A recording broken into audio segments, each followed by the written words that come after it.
In the first video of this series, we introduced the topic of the origin of life and raised some questions that many people have assumed were answered.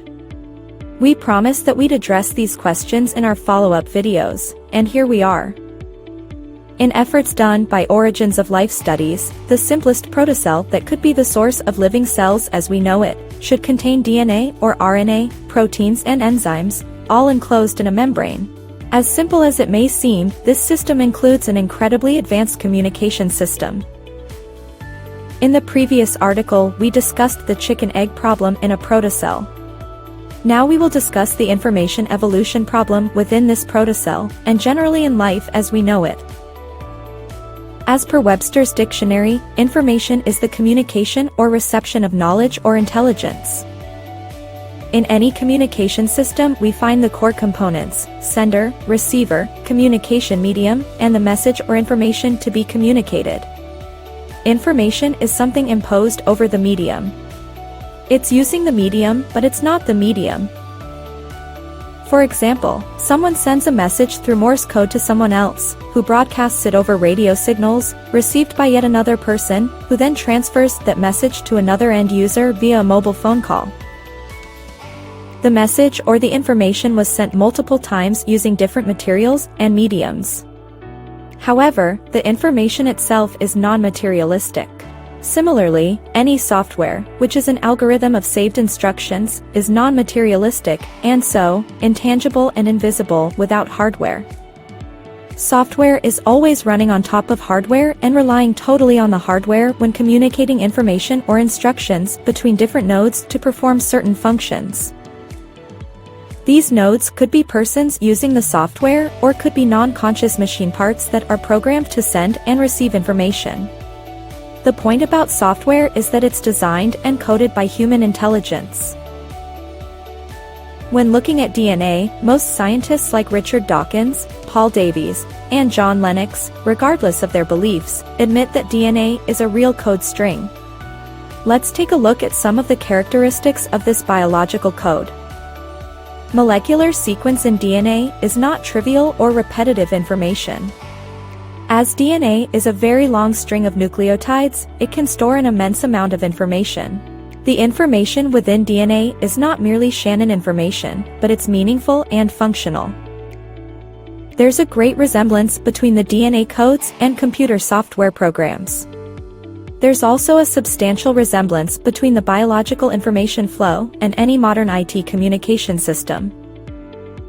Yet, DNA alone is not enough for life without being part of a context or a system that can read the embedded code and translate it into functional proteins in a process called translation. This exists in all life forms regardless of their complexity. All scientists today know that protein molecules perform most of the critical functions in the cell. Proteins build cellular machines and structures, they carry and deliver cellular materials, and they catalyze chemical reactions that the cell needs to stay alive. To accomplish this critical work, a typical cell uses thousands of different kinds of proteins, and each protein has a distinctive shape related to its function, just as the different tools in a carpenter's toolbox have different shapes related to their functions. So, proteins look like the hardware used by the DNA software. The more complex the software is, the more complex the hardware must be. Viruses typically encode a few to a few hundred proteins, bacteria a few hundred to a few thousand, while eukaryotes typically encode a few thousand up to tens of thousands of proteins. It has been estimated that the average-sized bacteria contain about 2 million proteins per cell. And, human cells, in the order of 1 to 3 billion. And one short protein of 150 amino acids can have 1.4 times 10 to the power of 195 different possible combinations. Let's switch it up. The definition of design is the purposeful or inventive arrangement of parts or details. Or simply put, the purposeful arrangement of parts. Scientists agree that life appears to be designed, even if some reject the intelligent design idea, calling it an illusion, and trying to find other alternatives. For example, Richard Dawkins wrote the following in his 1986 book, The Blind Watchmaker. Biology is the study of complicated things that give the appearance of having been designed for a purpose. We may say that a living body or organ is well designed if it has attributes that an intelligent and knowledgeable engineer might have built into it to achieve some sensible purpose, such as flying, swimming, seeing. Any engineer can recognize an object that has been designed, even poorly designed, for a purpose, and he can usually work out what that purpose is just by looking at the structure of the object. In fact, the information system within life seems to be not just a product of design, but brilliant engineering. Communication within life appears to be designed like a fully integrated information system. Within the cell itself, between different parts, and between organs. Information flow within living organisms is both bottom to top and top to bottom, as if it wasn't already complex enough. See this analogy between the information flow within the cell and any modern IT communication system. DNA is a quadruple digital system, while in IT systems, it is mainly binary. Codons versus a data bus in IT. Start and stop codons versus header bits in IT standards.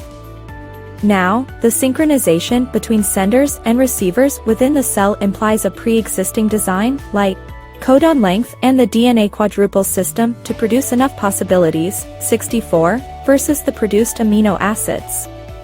If a smaller codon was used, we would have only 16 possibilities. That's a mathematically pre-designed system. The length of coded genes, mRNA, and length of functional proteins are all matching together. That's an additional design aspect. The analog 3D shape of protein, which is critical to perform the required function, depends on the amino acids formed by digital DNA codes. It is like any digital-to-analog converter. It requires a fully designed end-to-end system, correlating the desired function with the software codes in DNA. Reversely, not every mutation in DNA, or software random modification, can lead to meaningful or successful protein, as functional protein formation is extremely rare. As indicated by the molecular biologist Dr. Douglas Axe in his studies, thus the software code in DNA should be extremely precise to match the hardware.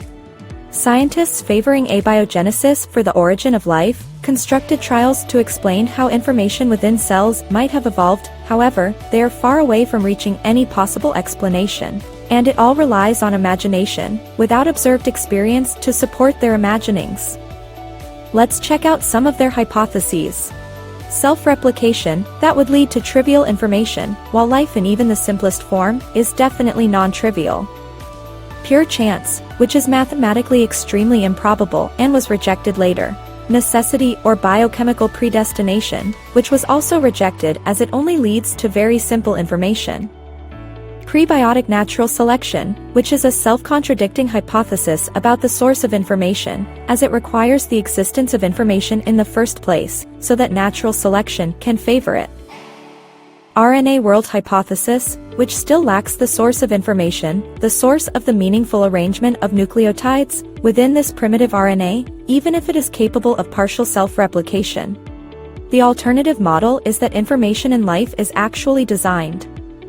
Listen, we've never observed any communication system evolve on its own. There's always design and intelligence behind it. We infer design whenever parts appear arranged to accomplish a function, and we see a lot of definitive functionalities within cells and living organisms.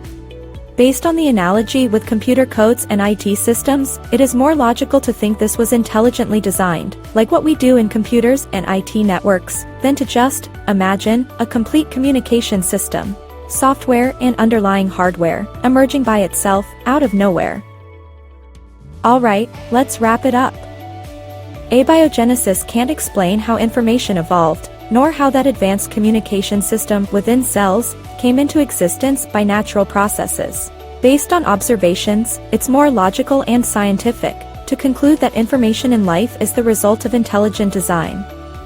Thank you for watching. If you've enjoyed our video, don't forget to click the like and subscribe buttons below.